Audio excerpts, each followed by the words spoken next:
bottom line is I don't want to make people's lives better by giving them somebody else's money.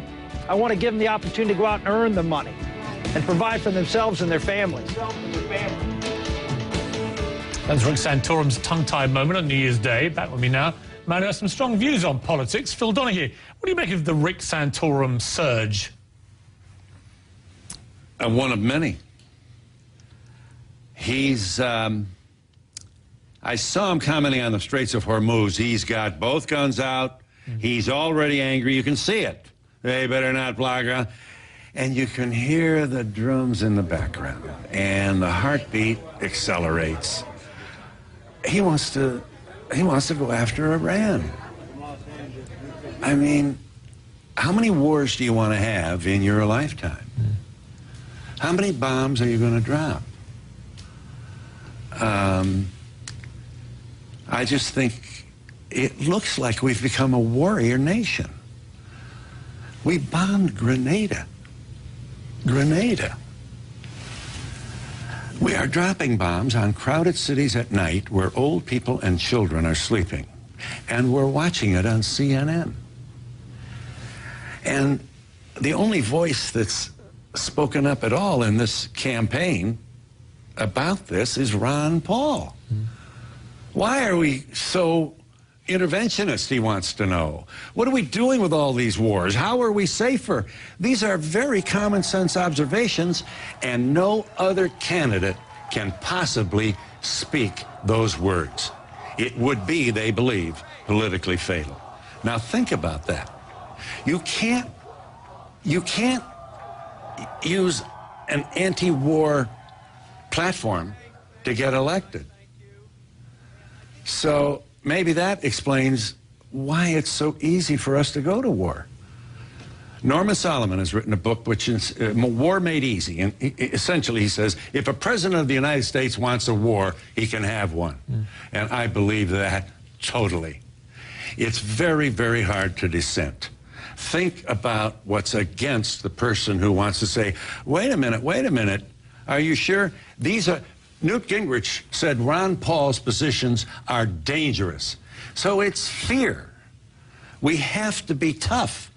And we're killing our young adult children because of this. What I've noticed about Americans and America when it comes to this kind of thing is that anybody that dares speak up against a war instantly gets labeled, bracketed, a pacifist, a coward, weak.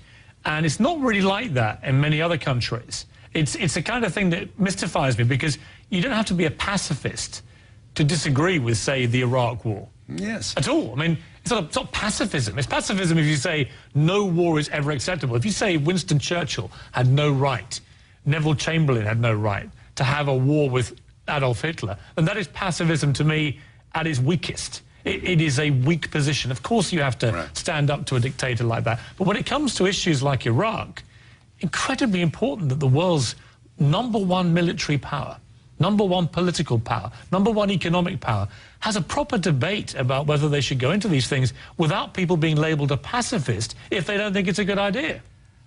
You know, that's just one of the pushbacks. And by the way, I'm not brave enough to be a pacifist. I am, like millions of other Americans, very, very concerned about our foreign policy behavior over the past several years. And the way that the bedrock of this nation has been chipped away by the people who, democracy, and they're turning their back on the Bill of Rights. We have people in cages with no habeas, no phone calls, no Red Cross. Guantanamo, you mean? Yeah. You know, this is not the country that my parents raised me to pledge my allegiance to.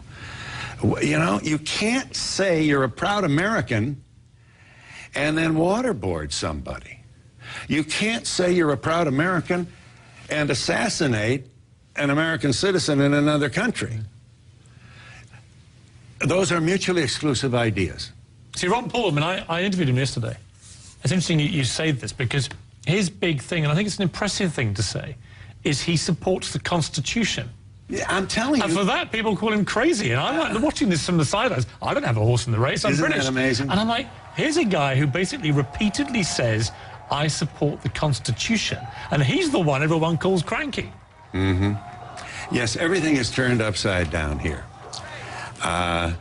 So Ron Paul's concern about our adventurism is, in Newt Gingrich's word, dangerous. You know, peace is dangerous. And the people who call for it are marginalized. We don't get it. We don't understand. Liberals are always scolding. I've had more than one person say, if a liberal complains about something, they will respond by saying, that's the trouble with you liberals. You don't like anything about America. So if you criticize America, it means you don't like anything. That's how they just push back. Playing devil's advocate, though, Phil, I mean, isn't it also true that the right wing, the Republicans who espouse traditional social conservatism, they also get the same kind of caricaturing, don't they, by the left? I mean, it does work both ways. Yes, it does. I agree.